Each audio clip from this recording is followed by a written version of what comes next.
ஐயப்பன்மார்களுக்கு பெரிய பெரிய ஒரு சின்ன வேண்டுகோள், மனசார வேண்டிக்கிறேன். சாமி சரணம். இந்த பீடி குடிக்கக்கூடாது, சிகரெட் குடிக்கக்கூடாது, பூலான் திங்கக்கூடாது, கீரை வகைகள் சாப்பிடக்கூடாது.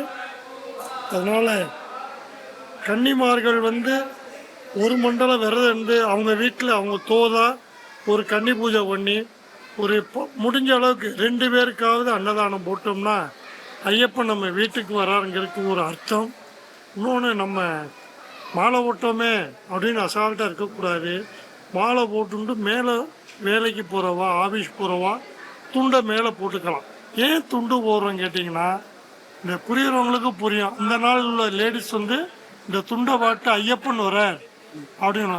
மற்ற நாள் உங்களை எப்படி கூப்பிடுவாங்க? அண்ணே அண்ணே, தம்பி, தம்பி வாப்பா அப்படின்னு தான் கூப்பிடுவாங்க. மாலை போட்டால் மட்டும் ஏன் ஐயப்ப சாமி வாங்க ஐயப்பா, உட்காருங்க ஐயப்பா அப்படிம்பாங்க. ஏன் அப்படி கூப்பிட்றாங்கன்னா, நீங்கள் ஐயப்பன்மார்கள் தான்.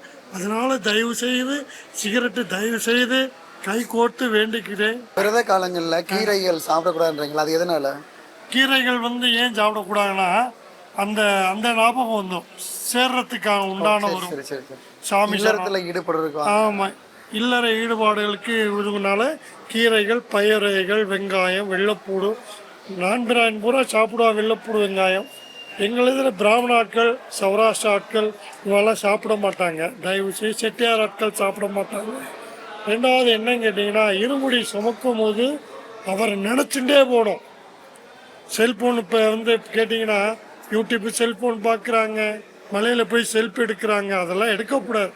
நம்ம வர்றது அவருக்கு தெரிஞ்சால் போதும், ஐயப்பனுக்கு தெரிஞ்சால் போதும். புரியுறதா? அதனால் ஐயப்பமார்கள் இருமுடி கட்டுறச்ச அன்னைக்கு காத்தால நீர் ஆகாரம் சாப்பிடலாம். பால், காப்பி, டீ இதெல்லாம் சாப்பிடலாம்.